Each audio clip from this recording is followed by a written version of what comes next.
What's going on, everybody? Welcome to the MBK Lounge Show. So glad you guys decided to tune in. I think I'm gonna start out with a couple of questions for the fellas. Are you ever in situations where you just want your girlfriend or your wife to just do what you're asking them to do? Don't question me. Just do it. I'm sure some of y'all have asked, man, why doesn't she just submit? That's what the show is about today. Because the reality is, the reason why she won't just do it or just submit is intricately tied to us. Yes, to us. So hang around and let's get at why she won't submit. And you know that I can't talk about it by myself. I have to have somebody here with me. And I brought in the right person. And that person is none other than Pastor Jerome Lewis. What's up, my homie? What's going on? Not much, bro. Glad to be here. Hey, I'm glad you are here. Glad you are here. Let's unpack this, bro. Let's unpack it. Now, before we get started, I know I just said that I'm here with Pastor Jerome Lewis. Yeah. But tell us a little bit about you, where you pastor, how long you've been doing what you do, and anything else you want people to know so that they understand why I have you here. Because everybody, as much as we all know who you are, there's a couple people that might not. Yeah. So I am the youngest of 8. I have 5 sisters and 2 older brothers. And been married to my wife, Lisa, coming up on 42 years, November 19th. Yeah. Okay. And man, I don't know. I'm just a dude from the hood trying to do good like I know I should. Wait a minute. He started rhyming. But you know, I got saved when I was 16, and I've been in ministry now for 44 years. Wow. 44 years. So you've seen a lot. Oh my goodness, seen a lot. I was raised in a Baptist church, raised there. My parents took our whole family there. I got saved as a junior in high school. Started going to a Pentecostal church and went there for many years. And then I started going to another church in New Jersey. Became an assistant. I was an assistant for 14 years, assistant pastor for 14 years. And in 2000, we started Seeds of Greatness. And this October, it'll be 25 years of pastoring Seeds of Greatness. 25 years. That's awesome. Yeah. That's awesome. And the reason why I wanted you to share, honestly, is because I know that there are some people who might not know who you are. And I think I wanted you to share because I know that this topic is intricately tied to someone like yourself, because you're in the people business, right? Yeah. You have counseled and talked to people. You've seen a lot of people. Yeah. You're talking about 25 years just with the church that you're pastoring now, but you've done a whole lot even before then. Absolutely. So, you heard me talk about the topic. You know why you're here. What comes to mind when you think about why she won't submit? Why should she submit? Why should she submit? Why she shouldn't submit? I think sometimes we don't understand the word, number one. And number 2, culturally, our society has made it so that women are just as educated, just as smart, just as powerful as men. And sometimes they don't feel the need because our society has made it so for women to be independent of men. I mean, you can have a baby now without a man, you know, and women do it, whether they're artificially inseminated or whether they do it by marriage or whether they do it out of wedlock. And sometimes they raise that child by themselves independently of man, and they do a great job of it. That's true. And, you know, so sometimes our society facilitates that. Sometimes people just don't know. And I believe that in the church, having married hundreds, if not thousands of couples, I have to lay that as a foundation in marriage counseling to understand the roles and the responsibilities in being a husband and being a wife. So let's start with the word. You said that men, because that's who we're talking to. We're talking to the fellas, and hopefully the ladies are listening. And it's going to be listening. It's going to be a couple of. Yeah, you tell them. Yeah, Talk about the word submit. Okay.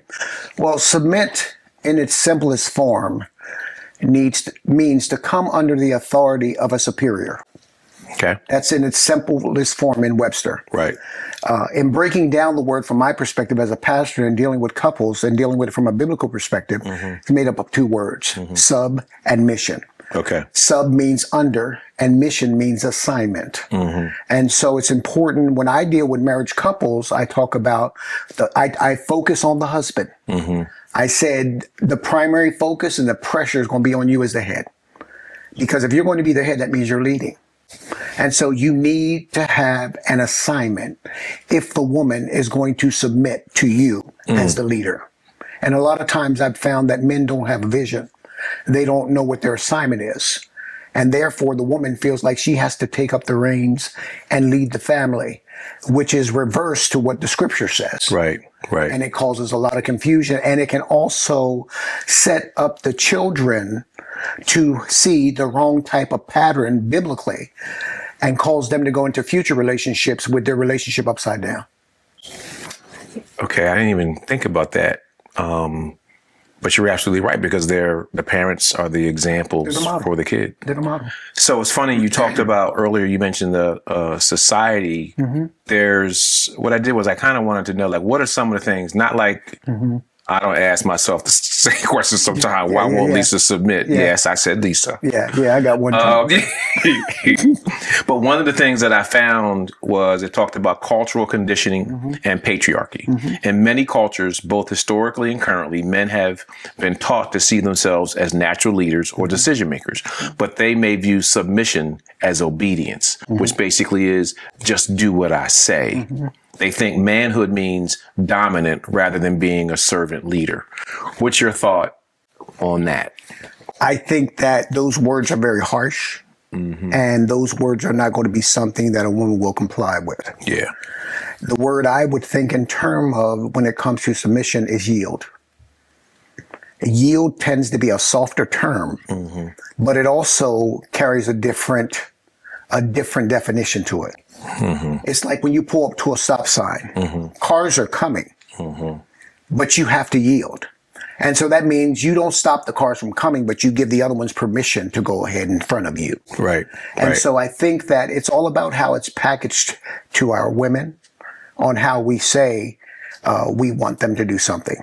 Because if you do it as an ultimatum, if you do it as a demand, most women are not going to respond well to that. But if you do it as a collaboration and you show that by example, because I believe if a man leads by example, there's times he should yield to her. And as he does that with the right attitude and in the spirit of love, and she sees that and senses that and feels that, it won't be hard for her to reciprocate that back to the man. It's funny because you see me looking down. I'm looking down and looking at you going, is he looking at my notes? Because one of the things,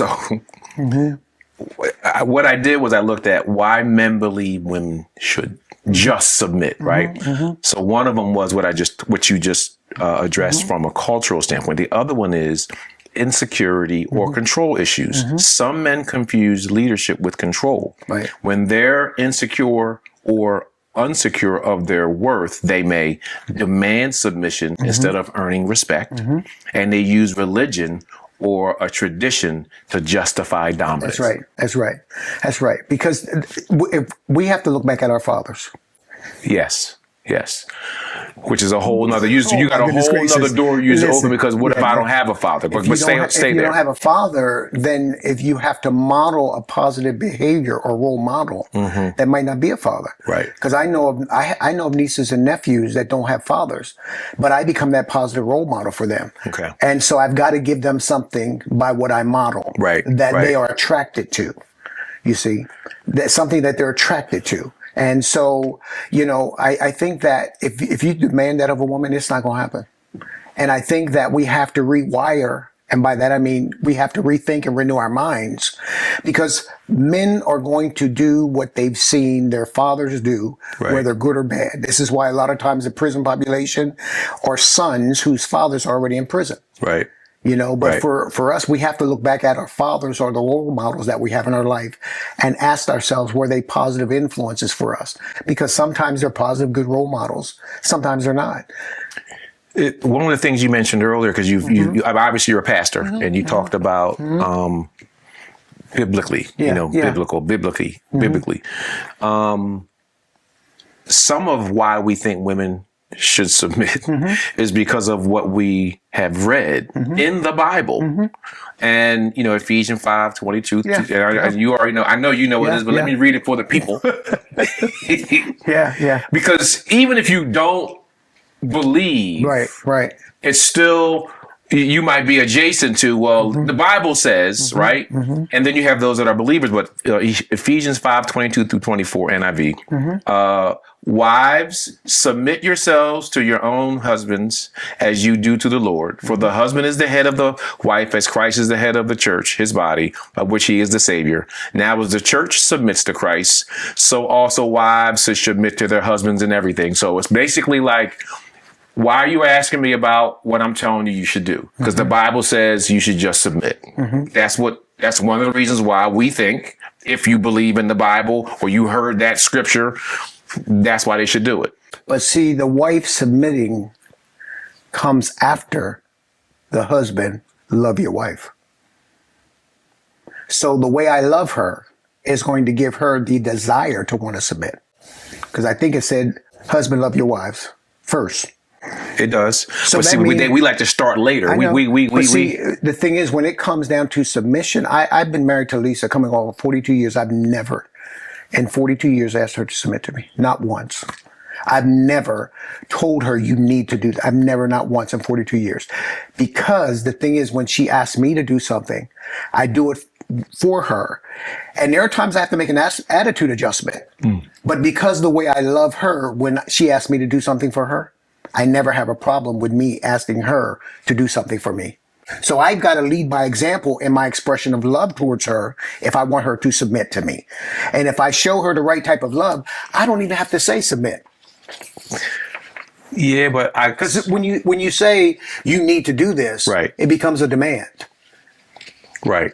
It does. does. It almost becomes a demand, or because the Bible says you can't use scripture as a club to pound the person into submission. That's not submission. That's control, and that's domination.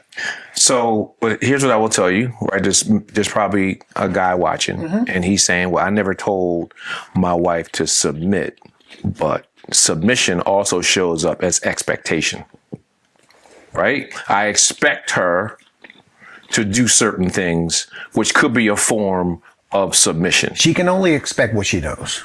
If she doesn't know what that looks like, she can't expect, you can't expect her to do something she doesn't have any knowledge about.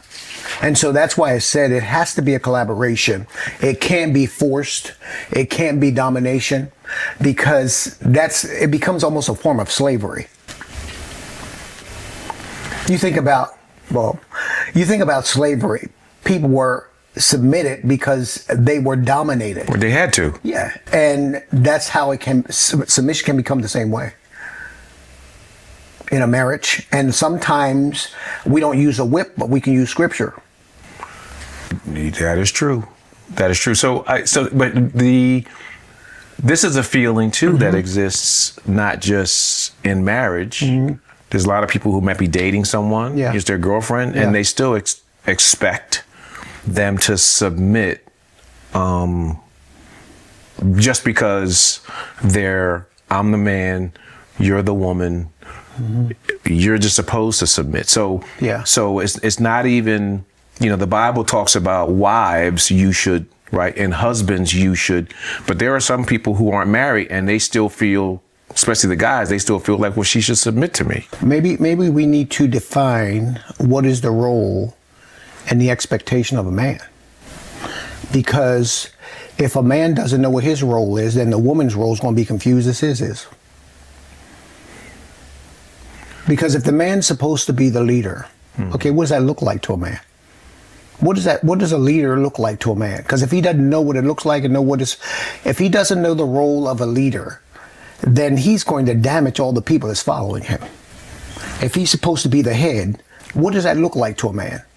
I mean, a head. I mean, if the head of a company, what would you do if the head of your company, you knew he was the president or head of that company, right? But he treated everybody like dog doo-doo. Right. Well, your productivity is not going to be good. It's not. Because it starts from the top down. It does. And it's the same way in a marriage. I mean, I don't even have to tell my kids. I've never told my kids to submit or demanded anything of them. Right. I will tell them or suggest to them what to do. And maybe it's that word, I'm telling you, you got to do this. But we've got to love first as a man. It says, first of all, as Christ loved the church. Right. Right? That's how the man's supposed to love his wife? That's right. Okay, how did Christ love the church? Number one, he was willing to leave what he had, all of it, to make sure that we were taken care of. Right. Number one. Number two, he was willing to lay down his life so that we could live. Sacrifice, right? He was willing to give up everything that heaven presented to him. If we're going to do it like Christ loved the church, maybe we need to go all the way back a little bit further and find out how Christ represented the Father, because he was submitted to the Father. That's right. And here's the other thing, submission to the Father. Jesus said this, I think it's in John 5:30. He said, I can of myself do nothing. I'm not doing my own thing. I'm not taking my own initiative.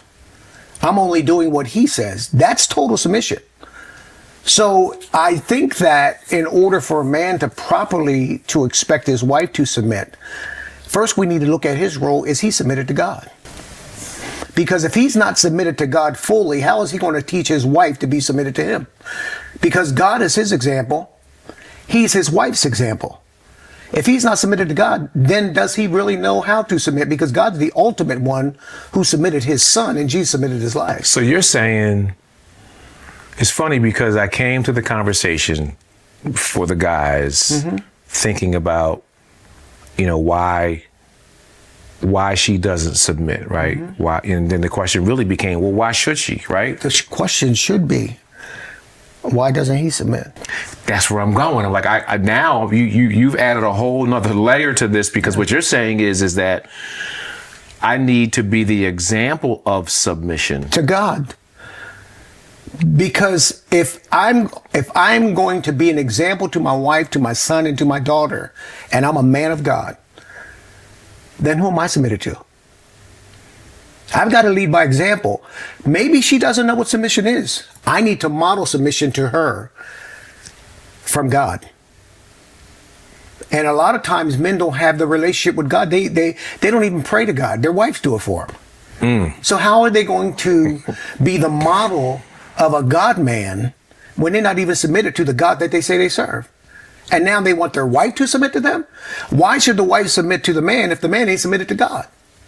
So everybody who is a believer, especially the guys, you basically are saying, look, if you can't submit to him, then you really can't expect her to submit to you. No, he's not. How is he going to model what he's not modeling? How is he going to expect her to follow? How is the man going to expect his wife to follow a model man of God? And the model man of God is not submitted to the God he said he serves. But you also earlier said that if he doesn't know his purpose, that he can't provide the vision, which is also an issue, because she can't follow somebody if they don't know where they're going. How's she going to come on assignment with that? He running from his own shadow because he has no purpose. So you know what happens, Greg? A lot of times I think in Christian marriages, we look for a woman instead of look for our calling. Whoa. Okay. And so the thing is that happens is, once we discover our calling, then we need to find someone who fits our assignment. So so you're saying that if I'm just looking for a woman, that means I might be saying stuff like I want her to be tall or short. Our priority's off. And a lot of times we find out our assignment after we find our woman. That's true. You might be looking at one. But you find out what I'm saying? Yes. And sometimes you pray to God, I hope she can get along with this. Right. Right. And that might be one of the reasons why divorce is high in the church. Right. That's right. Because once you find out what your purpose is, if everything goes right, and now, right. What's the biggest reason for divorce? Irreconcilable differences. So here's what's funny, right? Because there's the question I'm asking is why should she submit? And you just laid out a whole list of things, right? Inverse, yeah. But then there's another way of looking at it. In the business that I'm in, we often go in and talk about what's the problem need, right? And basically it sets up, you are experiencing something, and then I have the solution to it. And then the person becomes more open to it. So you just shared a bunch of things that people should be doing, the guys, and how they should do it. But some men need to realize the problem need to do what you just said. One of them is around the divorce risk. Evie Magazine said refusing to share power, from their view, increases divorce risk. Dr. John Gottman, a renowned relationship researcher, found that marriages where husbands resist accepting influence from their wives face an 81% higher risk of divorce. The resistance includes dismissing their partner's opinions, right? It's like, I don't want to hear from you. And you said we need to yield. And he's basically saying the same thing. This resistance includes dismissing their partner's opinions, minimizing their concerns, or refusing to compromise. Such behavior leads to feelings of disrespect and emotional disconnection in women, which is really supporting everything that you just said. There has to be in marriage, there has to be a collaboration. There has to be collaboration. She has gifts and talents that's going to help me become a better man. If I don't know how to mine them out of her, then she's going to be a frustrated woman filled with all of these gifts and talents that could help me. Lisa is gifted in administration. Yeah. If I try to do that, I'm going to fumble the ball. I'm going to fumble the ball. Yeah. And so I've got to value that, not criticize it, not micromanage it, and not try to change it. But discover what she has on the inside of her that's going to help this corporation run better. So listen, I was getting ready to, that's why the analogy of a business, everybody can relate to, because you talked about the CEO. The CEO he can lead the corporation, but he can't do all the work that's in it. So he or she does all that they can to pull out the talents of the people in the organization. Let me make it a little bit more that you go right ahead. Football, you the quarterback. Yes. I don't care how good a quarterback you are. If you don't have a center, there's going to be no connection to the ends and the running backs. Your kids are the running backs. So it's got to be a team. It's when I say collaboration, I want to think in terms of team. You can't have two quarterbacks on the same field. I might be the quarterback. Now, of course, God's the center of all this. Yes. But Lisa's my center. Right. She's the one who delegates to Jay or to Lauren or to my children. Or she's the Kelsey. She's the administrator. Yeah. I've got to be comfortable with that. So, because she might want to call an audible and she'll let me know. Right, and centers do that. That's absolutely right. The good centers do that. They will let the quarterback know what they see. Matter of fact, it's funny for all the football people. You will see centers. See, guys can relate turn to around. This. Turn around, say certain things. You'll see them pointing. Right. But it's a collaboration. It is. Everybody focus on Jalen Hurts, how great he is. Yeah. But I promise you that tush push didn't happen because of him. No. It happened because that center was blocked in a certain way. That's right. And it's the same way in a relationship. If you look at your family as a team and not your opponent. Yeah. If I call an audible. Yeah. The center's got to trust me. That's right. And even in a relationship. That's right. Sometimes the husband can go in a certain direction and he calls an audible. The wife's got to say, okay, baby, I trust your judgment on this. Yeah. Because you can see what I can't see. Right. Because you're the head. Yeah. So the head will definitely see things before the tail does. So you mean you're telling me that I got to do stuff so she can trust me? Absolutely. And if she can't trust you, then why would she follow you? Why would she follow you? I mean, you driving a car in the back seat. why would she trust you? And so I think we have to change our mindset as men. Yeah. And not look at her as an opponent. Look at her as a part of my team. Look at her as a part of somebody who covers my blind spots. Right. Look at her as a collaborator. That's right. Instead of looking at her as a competition. If you chose her as a wife, if you chose her as a girlfriend, that was your freedom of choice. That's right. And with the freedom of that choice, you have to make the most of that, realizing that there's something in her that I need, and there's something in her that she needs in me. You know what's funny about this too? Because especially when we correlate to the business world. statistically, now the numbers may vary a little bit. Yeah. But I know it's somewhere between 35 and 50% that diverse teams, which means you have certain talents and I have certain talents, are more productive, right? So that means that the best thing I can do is to be in a position where I create a team environment. That's right. Where it's your abilities and my abilities. That's what I hear you saying. That's exactly and I'm sitting here going, wait a minute, I've heard that before. They've done studies that say, and we like to compartmentalize sometimes, right? And say, yeah, in the business place, like, no, that you're saying it's at home too. Your home is your empire. You think about it. You are the CEO and your wife might be the CFO. Right. Of that home. That's my house. My wife is a financial person. And it's the same way with mine. But the thing is, though, knowing those roles, if you try to jump in there and step in her place, you're going to mess it up. I sure will. If I step in there, I'm going to mess it up. So I don't even have to look at my paycheck. I don't even have to know what my paycheck is because I trust her with me. She's if I do well, guess what? That's right. She does well. Yeah. If I do bad, guess what? She does bad. Why? Because my level of impact on her impacts me as well as my level of failure impacts her. And so and I think that we have to shift in our mind. And I think that society has made a man think like, I'm the man. And, James Brown saying it's a man's world. Truth of the matter is take the women out and watch what happens. Yeah. All the women just say, yeah. No, but I mean, but at the same time, it's a collaboration. And I think that the problem that happens sometimes is women say, I want a man to lead, I want a man to lead, I want a man to lead. And then when he actually leads, she questions every step he takes and it knocks the legs out from underneath the man. And the man said, well, you just go ahead and handle it. And then when he questions her the same way, then she revolts and says, you don't love me. It ain't a love issue. Right. It's got to be a reciprocation of the same type of respect. Respect is big. I remember one time we was doing a couples thing and we talked about the needs of a woman. A woman needs to feel secure. A woman needs to feel loved. She needs affection. And then we said, well, what are the greatest needs of a man? And everybody said, sex, sex, sex. And none of the men raised their hand. They said the greatest need in a man is he wants to be respected. That's right. And that means that when he makes a choice, trust him enough to go with it.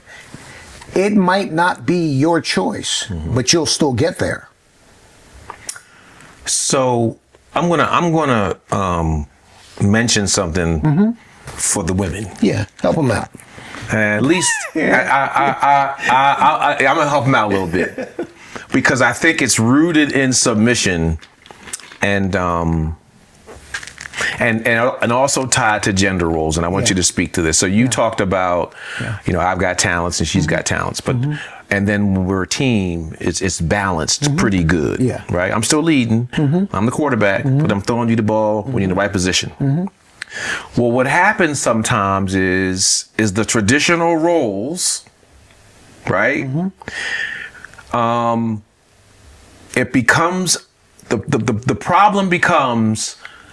I think that the traditional roles that a woman has to do in submission are great, meaning she's doing a whole lot and I'm doing very little, right? I go to work, I'm paying for all the bills. I got us on lock financially. I'm out there working hard. So when I come home, I want food on the table. She works too. Like the king, go ahead. I want to put my feet up. I want food on the table. I want the heat on. I want a blanket. I want whenever, I want to have sex with her. I want you know what I mean? Like that. Listen. And she's cooking, cleaning, working all day with the kids, right? She's doing all this stuff and I'm just working, but because I'm the head of the household, and that's rooted in the submission that I think that she should submit to me. That's the wrong ideology. Talk about it, because I'm gonna tell you right now, truth be told, that's not me in full, but there was a period in my life, Lisa, I'm coming clean. There was a period in my life where I would work all day, long hours, come home, kiss Lisa, and go back to work. In my mind, she was at work all day too. But in my mind, I expected her to handle everything that was going on because I had to make sure that I did what I'm supposed to do, which is I'm keeping the lights on. I got to keep going. Okay, my question is where'd you get that thinking from? Did you get that from your father or did you get that from the Bible? My brother and my sisters are watching too. And my mom, I know, watching. It's okay. But I'm gonna be honest. But I can answer. No, I can answer it. Okay. I got that from my father. Because my father did the same thing, Greg. And that's why I said that. That's the reason why I asked you that question. Because see, what happens is we marry our parents' experience with the Bible. And the thing is that happens, the sad thing about it is, in our minds, it's semi-right, because that's what we've seen worked for our parents. But there's some things that I think that what happens is instead of talking about what our roles should be, we just assume what those roles are based off of our parents' experience. Right. And you probably saw me react, because here's why I wanted to answer that question. Yeah. Is because I modeled it after my parents, but there was one thing that I didn't know early on. What's that? They had an agreement. That's what I said with that conversation. As a team. Yeah, exactly. My mom and him. They collaborated. They knew what they were going. My mom had no problem doing what she was doing. She wasn't overwhelmed because she was like, "I got this. I got that." Yeah, but see what you went into. It sounds like, because I did too, is you go into a marriage assuming the same thing will work for you without even discussion. Without even discussing it. The other person hasn't even bought into it. You did. Nope. You bought into it. The other person hasn't even bought into it. And so the assumption is this work for them? It'll work for us. It comes down to the same thing when it comes down to disciplining our kids. We discipline our kids the same way our parents discipline us, and we hated every part of it. We didn't have times that our parents sit down and let's talk about what's the problem, son. No, we didn't have that. We got whoopings, bro. That's right. And so we assume that when we have our kids, we do the same thing. We never paused and asked ourselves, is this scripturally lined up? Does this go with what my core beliefs are right now? Yeah. Can I do things differently than my parents and still be better and right? And we don't assume that. We just go off the patterns that we were raised with without having conversation or dialogue. Right. And it might be working for us because that's what our parents did, but it's not working for the other person. And that's why, to be honest, I didn't see anything wrong with it, because I don't know. There's nothing wrong with your mom and dad doing it. Yeah, but I didn't know that the reason why my mom is who she is, best mom in the world. Yeah, absolutely, your mother. But it's because whatever they did was they had a conversation. They had a plan. They were doing, and my father didn't just work all the time. If there was something needed to be fixed, he fixed it. You know what I mean? My mother never had to pump gas. She never had to open the car door. She never had to. You know what I mean? Like so they had an agreement. Yeah. But I didn't look at the agreement. I just said, well, he worked. Yeah, and I didn't fully understand it. They had a whole conversation you weren't a part of. Yeah, they did. They had a whole conversation you weren't a part of. You weren't a part of the conversation. You were just part of the pattern. Right. And in my young eyes, I didn't see enough to fully understand it. And you didn't hear enough. You saw enough because you modeled the pattern. You just didn't hear enough. Right. You weren't a part of the conversation. No. They had the conversation probably before you kids showed up. Yeah, and as I'm sitting here, I know I'm talking to you about it. I'm sitting there going, maybe I should have asked Conversation. I should have asked them. And guess what happened? You moved off of assumption. I did. Based off of the pattern. That's right. You assumed there was a conversation. Right. But you never were part of the conversation. No. So what happens is because we never were part of the conversation, we don't have a conversation in our relationship. No. We just follow the pattern. Right. And the pattern works for us, but it's not works for the other person because we never had a conversation of what their role is. We know what ours is. Yeah. But we don't know what their role is. And I think that's why a lot of times it's a hard time of submitting, or we're operating from two different playbooks. And we're operating from two different playbooks, and we wonder why they're running it down and out. And we told them to run we told them to run a straight route. We told them to do a post. Yeah, and they doing a flight all the way up the field. But you're operating from two different playbooks because the communication you never got. You saw the pattern. And because you saw the pattern, you implemented the pattern without ever having a conversation. And now you got two different playbooks and wondering why there's friction. Yeah, I've been there, man. Yeah, there are a lot of topics that I'm going to talk about on the lounge, but there are some that are in the middle of our relationships. And one of them is we generally just think that women should, women, we just think that y'all should submit. And we're having conversations around why doesn't she submit? And the reality is, I keep saying to myself, why should she? We haven't had a conversation with them. They were not submitting because we had a conversation. I promise you, if I said to my wife, honey, Monday we're going to this farm and we're going to pick out some stuff for our garden, and I'm going to be leaving about 10 o'clock. If you want to go with me, you're welcome to go. This is what I want to spend on the stuff that we get. My wife would say, I'll be ready at 10 o'clock and I'll go with you. If I don't communicate any of that with her and just get in the truck and start riding, she's going to be, where we going? Right. But if I give her direction before I implement my plan, she don't have a problem submitting. And that's very important. Yeah. Giving direction before I implement my plan. You know when that starts? That starts in marriage counseling. So now she's before we even get married. Before you even get married, because the thing is, what happens, Greg, if you want 16 kids and she want 2? Somebody leaving. That's a problem. But the thing is, if you said, before we got married, these are my plans. Because see, I think that in the dating stage, there should be some plans laid out to make sure we're compatible. There should be some roles defined before we say I do. And a lot of times those conversations are never had, but we go in with the expectation, if it worked for my parents, it must work for me. I'm going to do that. Never having a conversation with the person who's going to be on your playing team. Right. That this is what we're going to do. So now they come into it like, okay, what's next? How many kids we having? Yeah. Am I going to work after we get pregnant, or am I going to stop working forever? And then you play, you kind of like give her the playbook as you walking through the play. So you don't even call the play. You don't even call the play. You just going to hike the ball and then start. It's like pack a suitcase. I mean, where we going? I'll let you know when we get there. That ain't going to work. Yeah.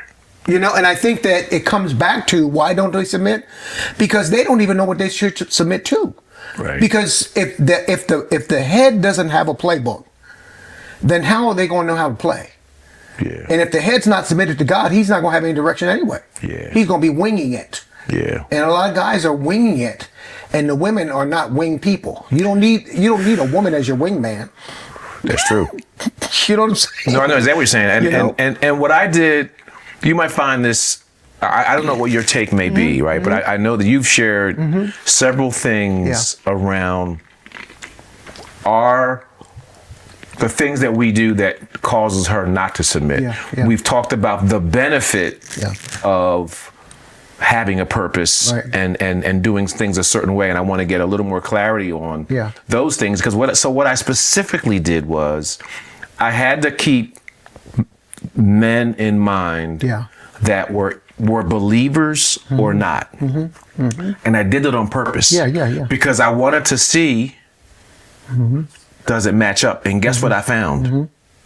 That the reasons that you should do what you've been talking about, even if you don't want to crack the book, are the same. Right.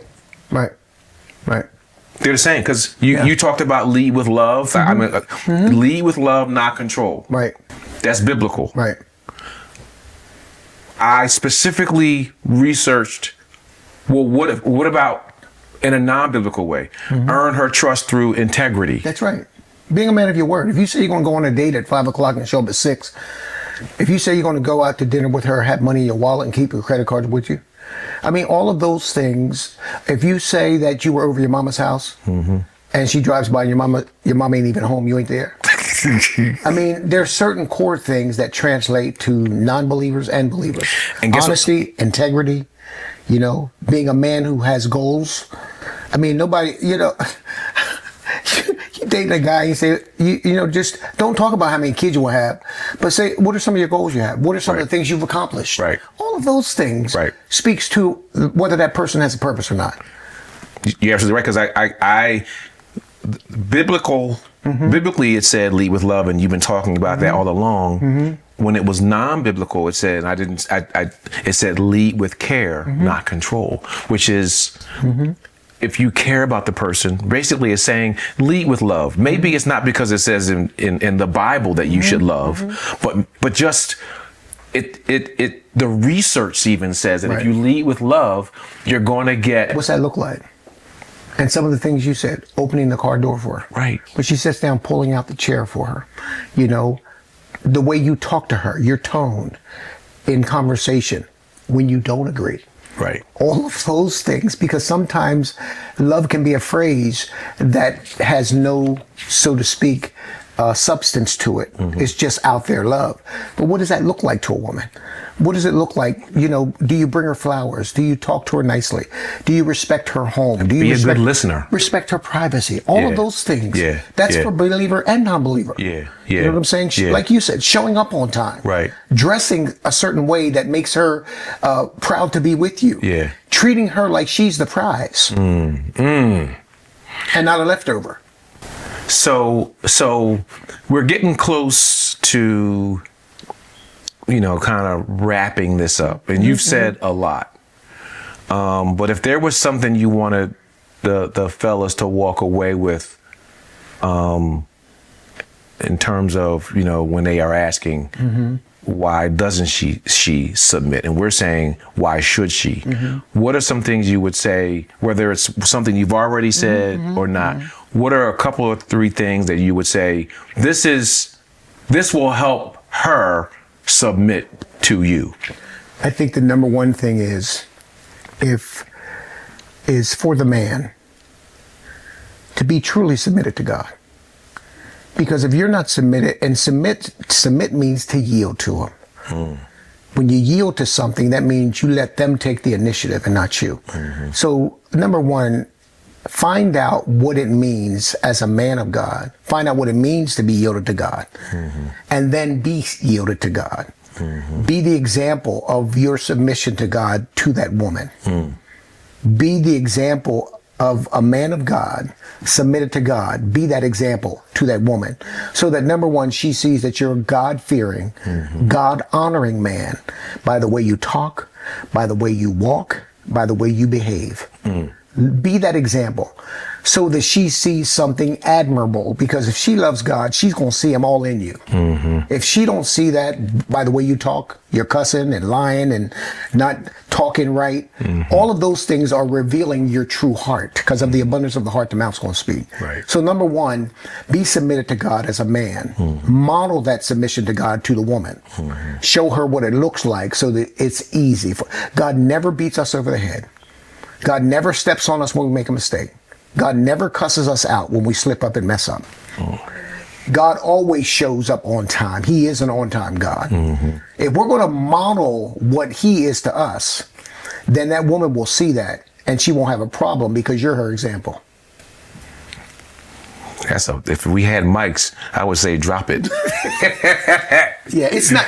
We've made it. We've interpreted submission from a world's perspective without a biblical basis, and as a result of that, the God of this world has twisted it and made it seem domineering, controlling, and giving ultimatums. I've never had to do that to my wife in 42 years, not once. And I've gotten me a woman that I wouldn't trade in for the world. And we haven't always gotten it right. Because there were times in my mind I had to reshift some things in my thinking. Because I'm telling you, you don't even want an animal that's scared of you. You don't. You want, when you come home, those dogs will come up to you, sniff and lick you, and tail start to wagging because they're glad that you come home. Right. Because of the way you treat them. Right. I want my wife's tail to wag when I come home.